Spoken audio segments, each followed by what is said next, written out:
Super Mario Odyssey is a great game. It has excellent platforming and level design, and it introduces a lot of interesting mechanics using the capture ability. Overall, the game is great, but the one place where it is really lacking is story. The plot is almost exactly the same in every single kingdom. You go to the kingdom, following Bowser. Bowser isn't there anymore, you need power moons to leave, you beat the kingdom's boss, collect a few power moons, and then repeat it all over again in the next kingdom. This lack of a proper story got me wondering, how much of it is actually required to beat the game? Let me explain what I mean. In every kingdom, there are two types of moons: normal moons and story moons. Normal moons are the type you find scattered around in kingdoms in different hiding spots. Story moons are moons that are gained by following the story, such as beating a boss or following a specific path that the game wants you to take.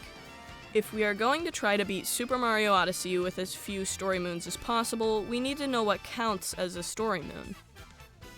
You can tell when a moon is a story moon based on this red background that pops up when you collect the moon. Some of these story moons are called multi-moons and give you 3 moons when collected. I will count the multi-moons as 1 story moon on my counter because you are only really collecting it once, not 3 times. To start, I made a new save file and started up the game. Then came Cascade Kingdom. The problem with Cascade Kingdom is that it is designed to be the intro level to the entire game, teaching how capturing and other game mechanics work. This means that it is built in a very linear fashion, which is bad because there aren't many ways to get past story moons.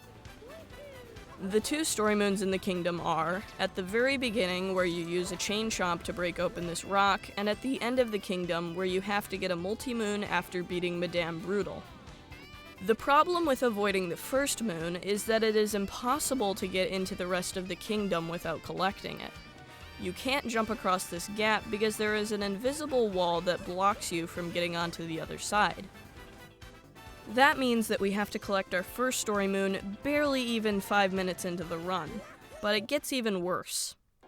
The problem with avoiding the multi-moon at the end of the kingdom is that there simply aren't enough moons in the kingdom to be able to leave. Unlike Cascade Kingdom, Sand Kingdom has a whole ton of moons lying around, most of which are available before the kingdom's boss. I collected a few moons and then went over to the purple goo area and did a bit of parkour to get into the Jaxie building early. Then I used Jaxie to get into the sub-area below to get another moon, and then clipped into the inverted pyramid to avoid having to get 2 story moons. I managed to collect 3 moons from the inverted pyramid, jumped off, and then collected the last 2 needed to leave Sand Kingdom. Lake Kingdom was fairly uneventful. In Wooded Kingdom, I spent forever trying to catch this stupid bunny to get a moon. Then I went and got a moon from the Fire Bro. After that, I went around the kingdom trying to find all the moons hidden inside of nuts. I accidentally fell down into deep woods, and then decided it would be a perfect time to collect all of the moons there. There were a few to collect in deep woods, and then it was back up to the normal area. For a bit, I was stuck, but then I bought a moon from the shop, and then went back into deep woods to see if I could find any more down there. I found 2 moons in deep woods, and then remembered about a sub-area that had the last 2 moons I needed to leave. I collected both of the moons and headed off to Cloud Kingdom. Cloud Kingdom isn't really much of a kingdom, more like just a boss fight arena. Luckily, beating the boss fight doesn't give any moons, so next was Lost Kingdom. In Lost Kingdom, there aren't any story moons, so the kingdom went fairly normal. I jumped from the tree onto this ledge to avoid getting Cappy stolen, but then a mere 2 minutes later, I jumped down without thinking and triggered the Klepto hat-stealing cutscene. This isn't exactly terrible, it's just kind of annoying. After I got Cappy back, I went around the kingdom and grabbed the moons necessary to leave. Now comes Metro Kingdom. When you arrive in Metro Kingdom, it is raining at nighttime and there is this big robot centipede that is sucking all of the kingdom's power. My original idea was to travel to the normal Metro Kingdom using a portal painting from Sand Kingdom and then use an extremely complicated glitch called a CRC to teleport Cappy across the gap. I went into Sand Kingdom and found the painting, but there was a problem. The painting wasn't filled in yet, and it didn't work as a portal. I did some research and learned that the painting only unlocks after beating the kingdom's boss, but since I didn't fight the boss to avoid collecting a story moon, the painting is unavailable. This means that I either have to collect the Sand Kingdom Story Moon or collect the Metro Kingdom one. I picked the Metro Kingdom one because it'll be so much easier and simpler than trying to do the crazy glitch. After I beat the Mecha Wiggler, it was fairly simple to grab the last few moons I needed and head off to Snow Kingdom. Once there, I ran around collecting a few different moons and then went down into Shiveria Town. After that, I went around collecting enough purple coins so I could buy the Winter Suit to gain access to a different sub-area that had the last moon I needed. After Snow Kingdom came Seaside Kingdom. Seaside Kingdom doesn't require many moons, so it was fairly simple to grab all the ones lying around. Next came the hardest challenge yet, Luncheon Kingdom.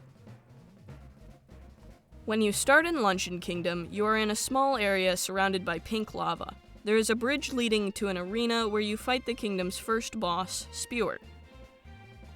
The main issue is that the boss fight blocks access to the main area that has all of the moons. There are no other pathways that allow you to go to the main area, and all the lava bubbles that you can usually use to get around aren't there. I tried to climb along the edge of the arena, but it detected me as entering the arena and started the fight. I was completely stuck until I saw this island with a checkpoint out in the middle of the big lava lake. I tried to jump to it, but it was too far away. I thought about this for a minute and then knew exactly what to do. I flew back to Seaside Kingdom, collected this power-up, which increases my health counter to 6. Then I went back to Luncheon Kingdom and tried the jump again. With the extra 3 hearts, I was able to bounce across the lava and make it to the island. I collected the checkpoint and jumped to another island with a moon. The problem was, I was once again stuck with no idea of where to go. I tried a few things, but I couldn't get anything to work. I figured that jumping up to this platform with a door would be my best shot. I kept trying to get onto this platform, but I just couldn't get high enough. But only a few attempts later, I got extremely lucky and managed to hit this very specific spot on the wall. Because I hit this specific slope on the wall, my momentum pushed me up the slope, just barely giving me enough height. From there, I went into the door and collected 2 more moons. After that, I jumped up on top of the rock and then jumped across these wooden spikes all the way to Pepperoni Plaza. From there, I got a few moons and made a few difficult jumps. It was pretty difficult, but I ended up having enough to leave. After Luncheon, I was forced to beat the dragon in Ruin Kingdom, meaning that I had to collect another story moon. From there, it was on to the worst kingdom of all, Bowser's Kingdom. Unlike most of the other kingdoms, Bowser's Kingdom is built in a very linear format. You travel between islands using wires, leading up to a boss fight with a big robot piloted by the Broodals at the end of the kingdom. This doesn't seem like an issue until you realize that before nearly every single wire, there is a story moon. I kept collecting story moon after story moon. I once thought I successfully skipped a story moon, but it turns out that the wire doesn't even appear. Finally, I managed to make it to the end, beat the Mecha Broodal, and head on to Moon Kingdom. In Moon Kingdom, I went onto the Sphinx and did a jump to skip the Moon Cave with a story moon. From there, I went into the Bowser boss fight, beat Bowser, and completed the game. That was a lot of fun. I'm not sure the number of story moons can be lowered because I can't see any possible way to skip any of the ones that I collected. If you enjoyed this video, please like and subscribe because I am a channel that is trying to grow and likes help get this video recommended to more people. I will try to make similar content to this in the future, and you will most likely only see my videos again if you are subscribed. Thank you, and have a nice day.